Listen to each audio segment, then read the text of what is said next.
So this is our first time, both of us, to finally be in the same time zone. So welcome to our page. And we're live on Facebook. So why are we live now, David?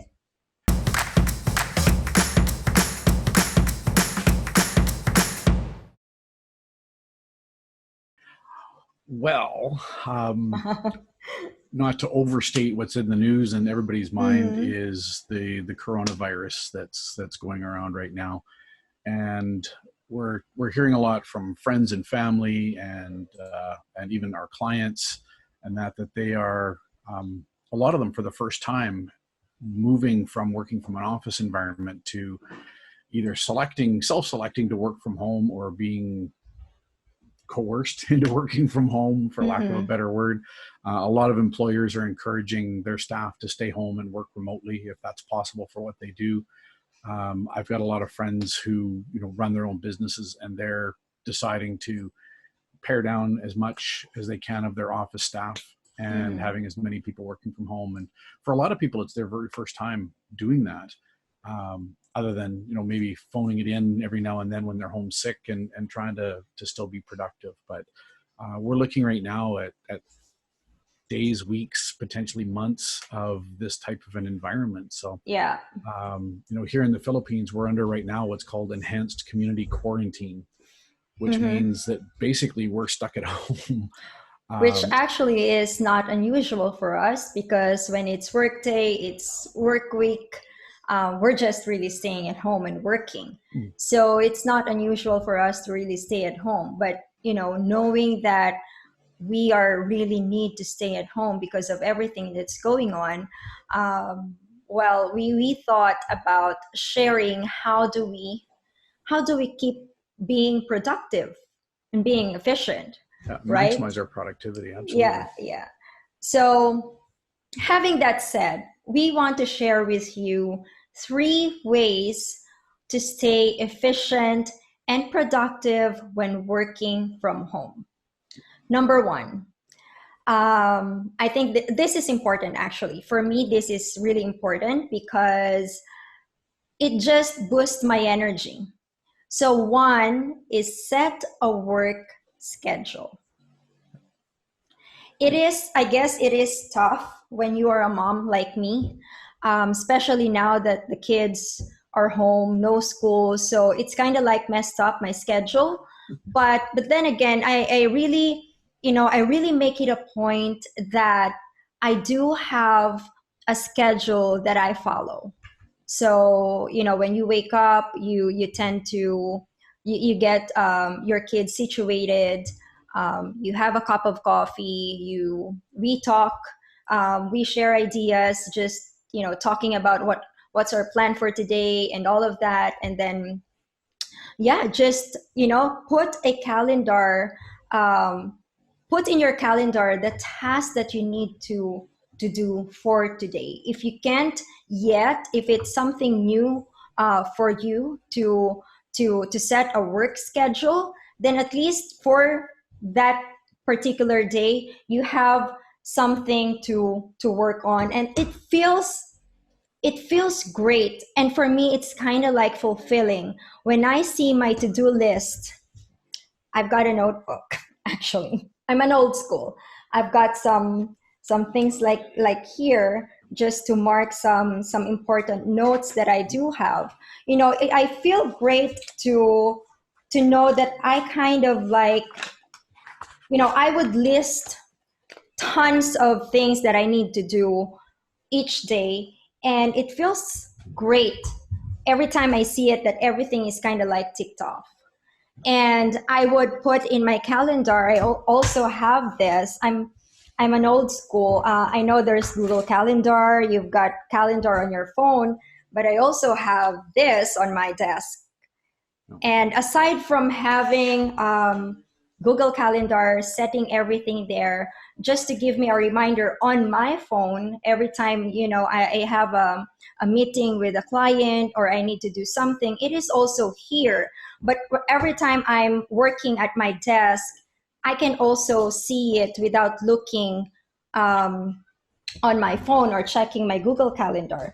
But I don't know how to stress this enough, but having a work schedule from, if you're a morning person and you start your day at 5:30, they say, when you wake up at 5:30 or 5 a.m., you get productive, you get successful, and all of that.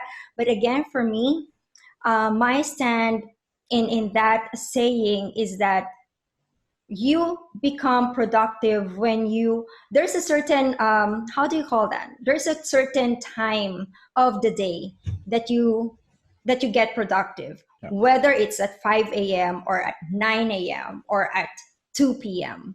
As long as you have that time frame within the day that you know that you are more productive, then put all of your most important tasks that you need to take care of for that day in that particular time frame, then I'm pretty sure you will be able to get things done. Yeah. It's one thing we didn't have on our list here, but as far as like setting your work schedule and your routine and working from home, and this is one that I've been all over the map on, but I've found come back to it again. And that is when you get up and you're ready to start your work day, get ready to start your work day as if you were going out to the office. Yes. Doesn't mean you have to put on a suit. Doesn't mean for the ladies, a dress or a skirt or whatever, but get out of your pajamas, into some actual work clothes. And you'll find I find when I do that, it puts me into a much better mind frame than, I don't know how many days I've worked from home full time for the last 6 years. And there's been a number of days where it's, 2 or 3 o'clock in the afternoon and I'm still wearing pajamas. But those aren't my most productive days. It's, I find when I get up, have a shower, get some clothes on, and it just makes me feel better. Even if I don't have any, I do a lot of video meetings, so you kind of have to, do a little bit of that. But even if I don't have anything scheduled, just going through the steps, through the motions of getting ready for my work day. Yeah. It's, I do that. I have my cup of coffee and I sit down when I'm ready to get to work with my coffee and I start reading emails and returning calls. Yeah. And it just sets me in the right mind frame for doing that. Yeah. Yeah. I shared this when I was invited as a speaker at Working Remote. There was a question in the Q&A portion wherein, what was the question? Have you worked in your pajamas? Actually, no, it's not. That's not the question. Have you worked? Overdressed. Yeah. Have you worked in your bra or your underwear? That was the question. And my answer then was, and it's still the same answer now, is that I haven't done that. I get up, I get showered, I dress up as if I'm going to the office. I do my eyebrows, I do my makeup, I do my lipstick. So that I will feel more energized to work. Because if you keep on, in your household, in your house clothes, you don't have that energy. You don't get that boost that you need to work from home. Yeah. And then it's again, a mind frame thing. Yeah, it's a mind frame thing. So that's that. Number 1 is set a work schedule. Number 2, dedicate a workspace. I know you, David, you're gonna say a lot about this because we've been interviewing some candidates in the past few days, and you've got some comments, which we will gonna share in our Facebook page for virtual assistants tomorrow night.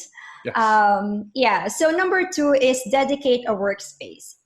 If you can see my background, it is, I have a workspace, and it's really important that you have this quiet.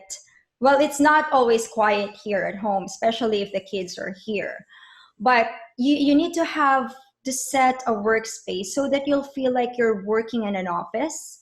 Again, it will boost your energy. It will encourage you more to work, so that you will have that atmosphere of you're really working. So I've got this set up because every time I speak to to clients, I do video calls. I would like everything behind me, my backdrop, to be organized. So actually, to give you, this is the secret for just all of us here now, So this is a 2-story apartment, and I am situated here on the 2nd floor, and between my kids' room and our bedroom. So I really chose this space because I spend a lot of my time working here at my desk.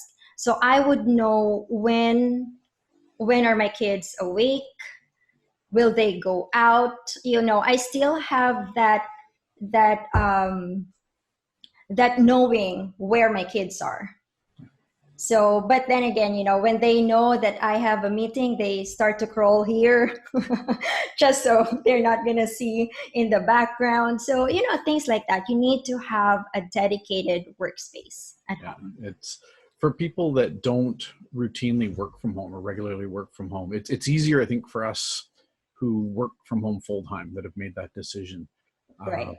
But people who are, normally an office worker and they're now by circumstance having to work full time from home for a while, it can be a challenge if you don't have, lots of people live in apartments that don't have, a dedicated space to have an office. You don't have a room that you can have close the door and go to work. Mm-hmm. And I suspect a lot of people that are temporarily working from home are going to be doing that at the dining room table, at the kitchen table, at the coffee table in the living room. Like I've lived in really small apartments where I didn't have a dining room table. I had my bed, I had a couch, I had a coffee table, and that was it. So, but I was fortunate because I did work at home full time then, as I did have a small desk in the corner. But if I was working in an office, I wouldn't have had that desk there. So right. It's do the best with what you've got. It's going to be tougher for parents with younger children. At least, we're lucky here. The kids are teenagers. They understand when mom's working. They understand when I'm working. Yeah. And they do their best to help accommodate that. It's for anybody that can hear the background noise. It's late at night here, so it's video game time. Yeah. But it's working from home can be a real challenge if you've got young children. And it's not like we have the option of, sending them to the neighbors or, getting, daycare or babysitter or anything like that. That's kind of why so many people are working from home right now, because those things aren't possible. But, do the best you can with the space that you have and the constraints that you have. If you have to do phone conferences or video conferences, working from a temporary home space, negotiate with your kids. Hey, mom, dad, they've got to do this meeting. I need half an hour, 45 minutes of quiet time, and then we'll do something noisy afterwards. But if you have the ability to set up a space where you can have your laptop or your computer with whatever papers you do and your phone charger, if you've got space on a table or something to do that, set that up, make that a workspace. Yeah. Don't try and sit on the couch with your laptop on your knees and be productive, because you're not going to get 6 or 8 hours of productivity out of that. So anyway, I was saying, for entrepreneurs, small business owners, usually they really set a workspace at home. But again, we have a client who would sometimes, we're going to have a meeting. She's in the kitchen or she's in the living room. And I suggested to her that, when you're doing a podcast or when you're doing Facebook Live or interview, make sure that you have a specific space in your home that has a good background, and then it's quiet. And true enough, she followed my suggestion, and now she's doing it. So I'm happy for her. So most of the small business owners that we've talked, the clients that we do have, they do have a workspace, designated workspace. But for those who are working from home is something new to them, this is our suggestion. Have that dedicated workspace so that you'll feel more organized, you'll feel more energized to work. Yeah. And number 3. So we're talking about, for those who just jumped in, we're talking about 3 ways to stay efficient and productive when working from home. Number 3 is take a break. When kids have school, I would set my alarm at 5:30. And I'm not a morning person, to be honest. 5:30 means snoozing 10 times. And I would really get up at 6, or sometimes a little bit, few minutes after 6. So I wake up early. So I get my kids situated, get them ready for school, and then I start my day. So taking a nap is my taking a break, my number 3. And it's really important for me. Having that power nap just recharged me. After that, I have coffee and sit here at my desk and start working. Sometimes you really need to have that break time when you're really doing your work, dealing with your business. It's really important for you to have that break time. For me, it's nap and coffee. And sometimes when I don't take a nap, especially now with what's going on around us with this COVID-19 all over the world, I spend watching the news. I would check social media during my break time to check on what's happening out there. And because of the nature of our business, we need to be up to date with social media.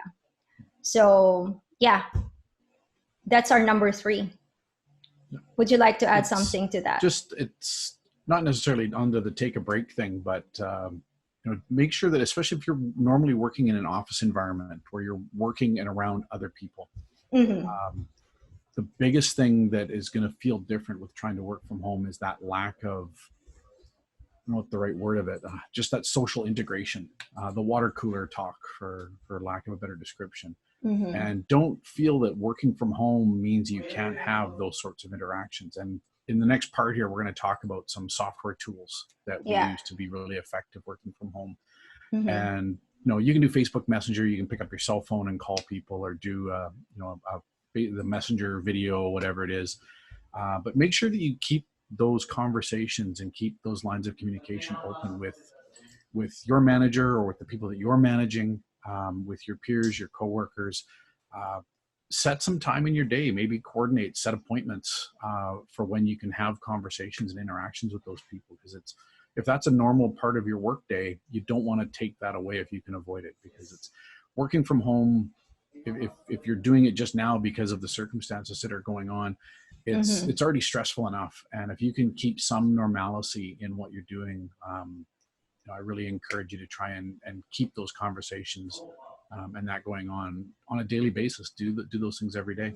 Yeah. So speaking of communication, let's now go to 3 keys to help you in working remote. So I've prepared some tools already here, and I'm going to share my screen with you guys. So the 3 keys to help you in working remote. Number 1, the most important thing is, just like what David said, communication. So when you're working from home, you're working remote, what are the tools that you need for communication? So let me share my screen with you guys. One of the tools that we are using for communication, number 1 is Slack. Let me pull up Slack. So let me make this bigger. This is like a messenger app, but it's more, it is designed more for business. The reason why I like Slack, you can have a free account or paid account. And here I've got started some conversation, or some people in our team so that I don't have to search them whenever I need to send a message. And the good thing about Slack is there is an app that I can use on my phone. So when I am on the go, I can still work because my project managers and some VAs can easily reach out to me when when I'm when I'm outside or doing some errands, and they have, they have quick questions that need an urgent answer. We use Slack for that purpose. Quick answer for a question, like for example, they are working on some task and they just need an answer and they can't wait for you to reply via email, then Slack is the best way to go. So we've got some channels here. These are some of the clients that we have, and we onboard clients here, and they are required as well to have Slack on their phone so that they can easily contact me or the project manager. So these are the things that you can have. And the good thing about this is I can integrate Slack to our project management platform, which we're going to talk about later. I can integrate it to Asana, Google Drive as well. So every time there is a reply to a task, I can get it from Slack. So let me grab an example here. When I click, yeah. Sorry, I was just going to say the great thing about Slack is you can have so many different conversations. Yep. It's when I first started using it, when you showed me this, I'm like, oh, I can just use text messaging to do all this. But text messaging doesn't always work depending on where you're contacting people. Yeah. If you're working internationally, texting doesn't work very well. Yeah. But you can set up not just conversations with individual people. You can set up on the fly. You can set up small work groups. Right. If you need to have a conversation with just Bob or just Sally, you can do that in direct message to them. But if you need to have all of a sudden a collaborative chat, it takes like 5 seconds. Yeah, like for example, this one, we've got social media design team, we've got SUA here, we've got a unique designs team here, and we've got the inquiry from the website, the chat bot that we have on our website, it goes here. So I don't have to go inside our website to reply to them, but I can just reply via using Slack. And just like what I said earlier, you can integrate this to other tools like project management tools, Asana and Google Drive. So every time somebody from our team would share a file from Google Drive, I get a notification here. So I know what's going on, even though I don't have to, to log in to the project management tool. For example, this is Asana, our project management tool. I get a notification every time an end of day report is being sent and assigned to me. Also, so I can either reply to here or mark complete. So there are so many features now they added in Slack. So you can have a free account and a paid account in Asana, of course. In Slack. So, but of course, if you get a paid account for Slack, then there are a bunch of features that you can have. More functionality if you want to pay for it. Right. So that's one for communication, quick text chat messaging tool. The other one is Zoom. So Zoom, we are using Zoom right now, and it can be integrated to Facebook. So we can do this live for you. You can also share your screen, just like what I'm doing right now.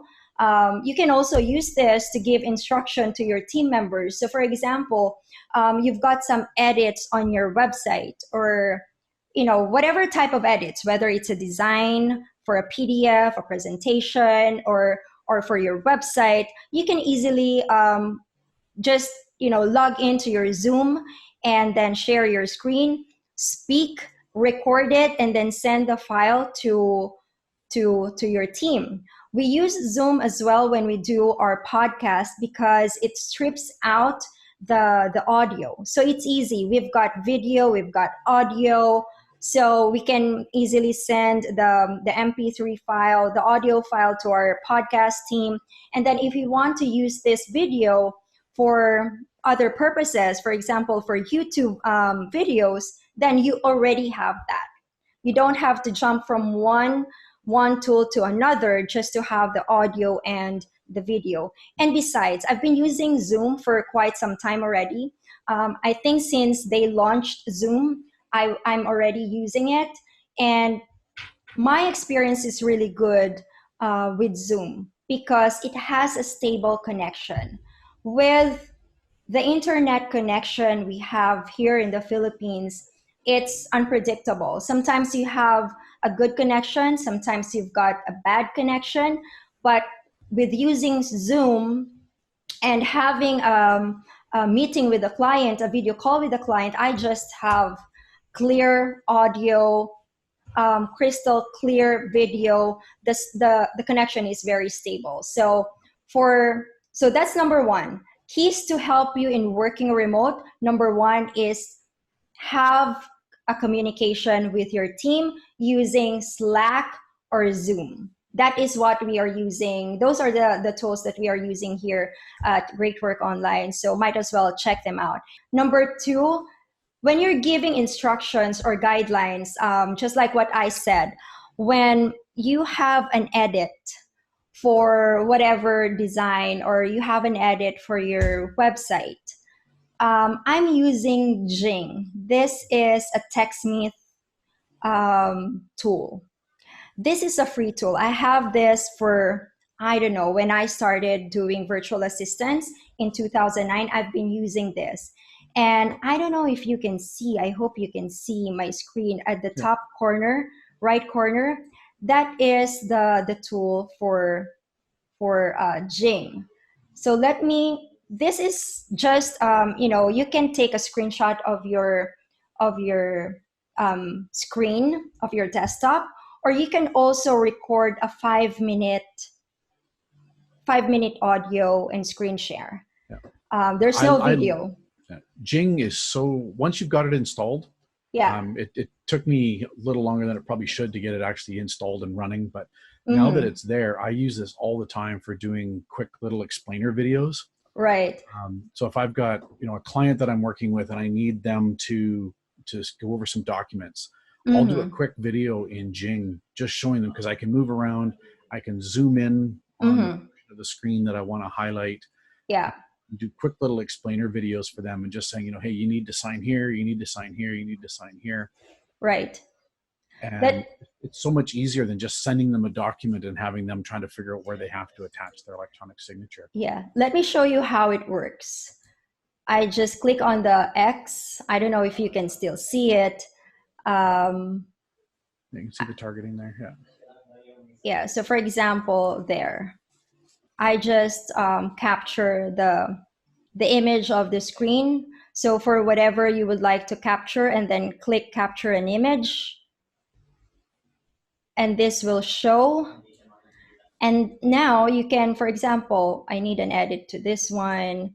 You can put an arrow. You can write a text here. So for example, delete this. You can do that. Whoops. You can attach it like that, make it pretty, something like that. So it's an easy instruction. And then you can, here, this icon, it can create, once you click on this, it will create you a link. So you can just insert that link or send that link to your team, or you can download, save it into your computer, or you can copy the image and then paste it on a Word document file. So many things that you can do. When you want to create a short video, you can also do that. Let me try if I can do that here.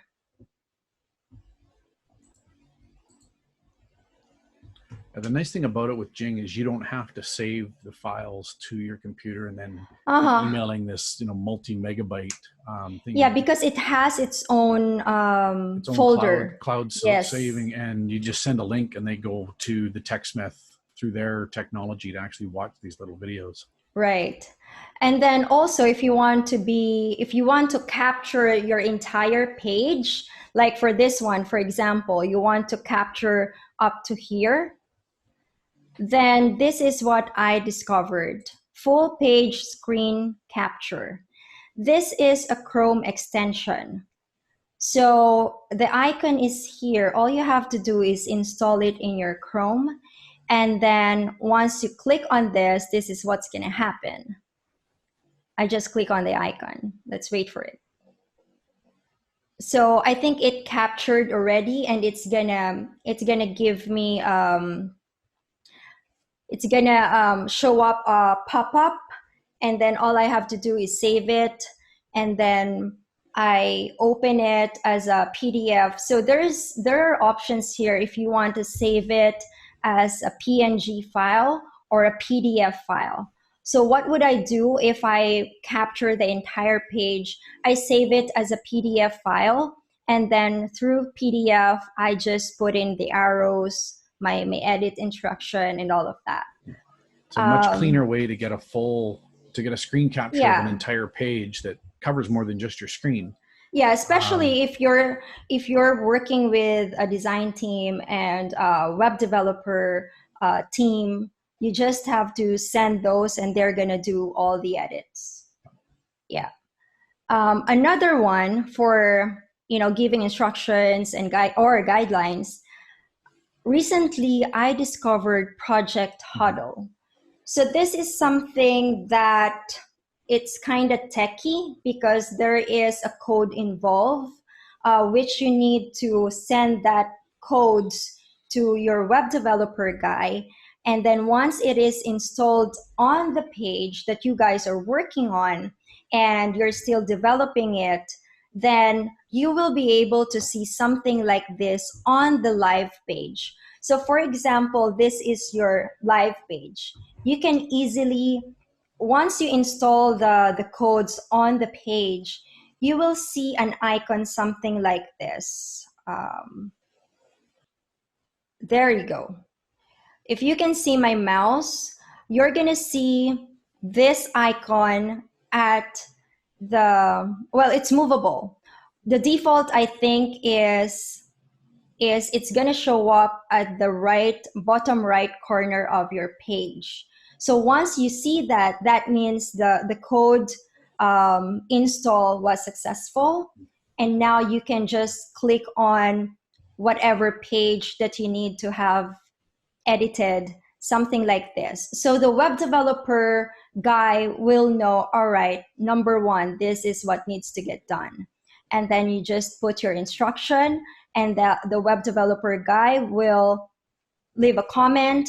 And then if that is good, you go back and then you can just hit resolve or complete or something like that. So it's a lot easier for the design team or the web developer team to see your instructions and follow them properly. Because sometimes, giving instructions via text or email or in whatever form without giving them specific, arrow, this needs to be changed in color or something like that. This needs to be bigger font, something like that. It's this for me is very efficient, very accurate for the team to work on. So that's number two for the tools that we use for giving instruction or guidelines to our team. Now let's go to number three. How can you stay organized in working from home? When I started as a virtual assistant, I got trained in using different project management tools. The reason why we at Great Work Online, and I encourage our clients to use a project management tool as well, is because you want to track everything. Having a back and forth email conversation with your team, that's going to be a disaster. Because number one, it's hard to track and find emails. But when you use a project management tool to stay organized, what we're using is Asana. I love Asana. This is an example of what we have. This is for Great Work Online. We've got different boards. Now, when I started using Asana, they don't have the board type, Trello type kind of feature. It's a list, checklist kind of view, but now they have a board that is something like this. So let me click on project management. This is where I get most of the updates from my project managers. And when I do need to assign a task to them, whether it's about Great Work Online or about one of our clients, I put it here, and then they're the ones who's gonna, assign it to the right task inside the right board of the client. So I've created simple columns here. Here, important details. These are like, information or some documentation that they need to be reminded of. And then once I assign a task, then it goes under new request. And then once they start working on it, then they move it to the in progress, and then I get notified. And then once it's completed, I don't delete anything because of the tracking purposes. We just move it to the completed column. So going back to the main folder for Great Work Online, you can set up and organize all of your projects here. We've got project management board, we've got stand-up meetings. So these are only for, when we do our weekly catch-up call. So every notes, every links that we shared here, the minutes of the meetings is all in here. And then we've got for web development team, we've got the design team here, we've got the social media here, we've got some general tasks, so anything that is about admin tasks, whatsoever, research, data entry, it goes to here. So really, it depends on how you would like to organize your projects. But this is just an example of how we do things here in Great Work Online. On the left column of Asana, we've got teams here. So the teams is the team column here is where we put most of our clients. And then up to here, this is the favorite. So these are the boards that I go to a lot. So I put it there. And then aside from having a project management tool, we also have time tracking. And we are using Hubstaff. It is quite expensive compared to the other tracking tools, time tracking tools. But the reason why we have Hubstaff is you can create invoice inside Hubstaff. You can integrate this to QuickBooks. I'm not sure with Xero, but we looked into QuickBooks, and this is you can integrate this. So with our bookkeeping, with all of the financing side of the business, we can easily track data and all of that just by using Hubstaff. And the good thing about Hubstaff is, we can take a look at the screenshot activity of each of our team members. So here I can see that Leo is really working because it's green.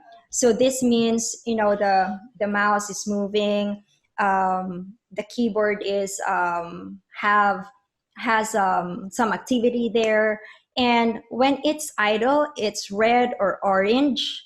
So you know that he is taking a while in whatever task he's working on. So if the project manager sees that, all right, he's kind of like idle here, is he working? Or is he just viewing Facebook or doing Netflix or whatsoever? We can see that because of the screenshot. And for us with, working remotely, it's important for us to monitor our team members. But so far, I don't see any Netflix or Facebook here for Leo. So good job, Leo. If you're a manager or a supervisor, leader in your work, and you've got a bunch of your staff working remotely themselves, working from home for the first time, Yeah. Hubstaff can be a great tool for that. It's the screenshot stuff is great. We rarely, I don't sit and watch the screenshots all day to make sure that that people are working. But if we've got concerns or need to go back and check on something, we've got all this history that we can go back and confirm what's going on. We're able to set up logins for each of our remote workers, so everybody has their own personalized login. You may or may not need the time tracking for payroll or things like that, but that's how we use ours. But it can be great as a personal tool as well, that you can go in and use it for tracking your own time. Yeah. That if you want to, if you need to keep track of how many hours you're putting in on a project, or just want to know how many hours you're putting in a day actually working, you can track yourself, and you can set it up to alert if it's been, if there's no activity for a period of time, you can set up and get alerts. So it's great for supervision of remote employees, but you can also use it for your own work and keeping track and kind of keeping yourself honest for how much work you're doing when you're away from the office. Yeah. So I guess that's it. Let me stop my sharing right now. So I hope you guys are able to be enlightened and encouraged that in these difficult times, there are ways on how you can really stay productive and efficient. And there are tools out there that you can use just so you can still run your business. So let's have a recap.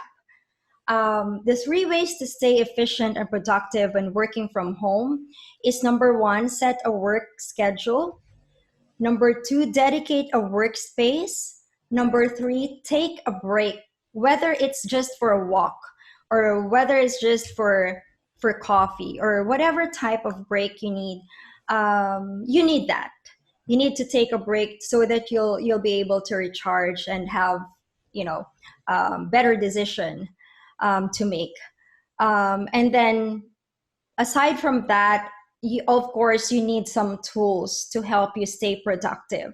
So the 3 keys to help you in working remote are: you need to have communication, and by doing so, you can use Slack and Zoom. You need to have something to use for giving instructions or guidelines. Then you've got Jing, full page screen, which is a Google Chrome extension, and Project Huddle for those people who are in a tech savvy side. And then number 3 is, for you to stay organized, you need to have a project management tool, whether it's Asana, whether it's Trello, whether it's Basecamp. For whatever tool that you think best suits you, then I encourage you to use it. And then, of course, have that time tracking tool for your staff. You can use, there are a bunch of time tracking tool that you can use, but for us, we are using Hubstaff. So I guess that's it. We hope to do this more often so that we can give you some insights, inputs, and share our experience in how do we do our working remote successfully. And if you've got any questions, out of that you're watching this video, the replay afterwards, send us a comment here in the Facebook thing on the live, or you can go to our website at greatworkonline.com, and it's got links for email for both Pam and me. And if you've got some tools that you're using that we didn't touch on here, if you're a remote worker, whether you're a regular remote worker or a newly displaced remote worker, Yeah. And you found some great tools other than the ones that we talked about here. We are happy to know that. Please share that with us. Yeah, say that in the comments so we can maybe discover some new things as well. Yep. All right. See you again next time, guys. Bye. Bye-bye.